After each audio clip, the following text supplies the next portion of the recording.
8 animals dies after giving birth. Octopus. After mating, female octopuses lay their eggs and during the incubation period, they do not eat. The female spends her time guarding and taking care of the eggs until they hatch. Once the eggs hatch, the female octopus dies after the physical strain and exhaustion, as she has used up all her energy to care for the eggs. Salmon. Similar to octopuses, Pacific salmon also die after spawning. They swim upstream to the place where they were born, lay their eggs, and then, after fertilization, die. Their bodies undergo significant physical changes during the spawning process. They typically die due to the stress, exhaustion, and physical toll of migration and reproduction. The energy required for reproduction is so high that the females do not survive after completing the reproductive process. Leopard chameleon. This species of chameleon native to Madagascar has a very unique and short life cycle. The female chameleon only lives long enough to reproduce once after mating. She lays her eggs and her life ends shortly after. This species is known for its extremely short lifespan of about 6 months to a year, with most of its life spent in the reproductive process. The males may survive a bit longer, but the females typically die after laying eggs. Common mayfly. Mayflies are known for their extremely brief adult lifespan after hatching from their aquatic stage. Adult mayflies typically live only a few hours to a few days, depending on the species. Their primary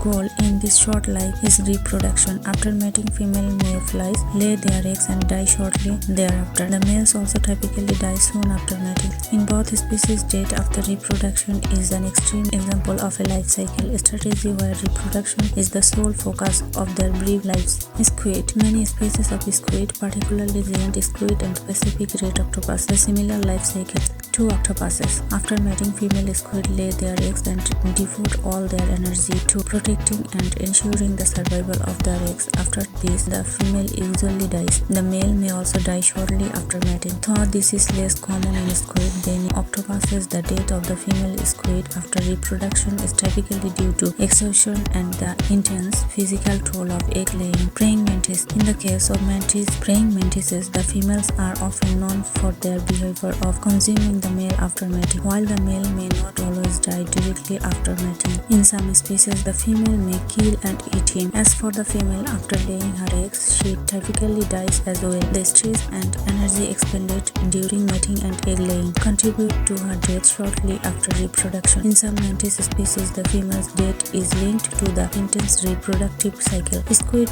and mantis species, the reproduction process is so demanding that it often leads to the death of the female shortly afterward. It sounds like you are referencing the intriguing reproductive strategies of different species, including the male octopus. In many octopus species, males do indeed have a fascinating but short-lived existence, especially after mating. For example, in some species of octopus, like the Pacific giant octopus, the male will mate and then undergo a rapid decline after mating. The male typically experiences senescence from the programmed again, during which he loses his ability to eat and eventually dies. The male's reproductive organs, such as the ectocotylus, deteriorate as well. This mating and dying pattern is an example of a seminiferous reproductive strategy where the organism only reproduces once before it dies, investing all its energy into reproduction. As for the term social spider, are you referring to a specific type of spider that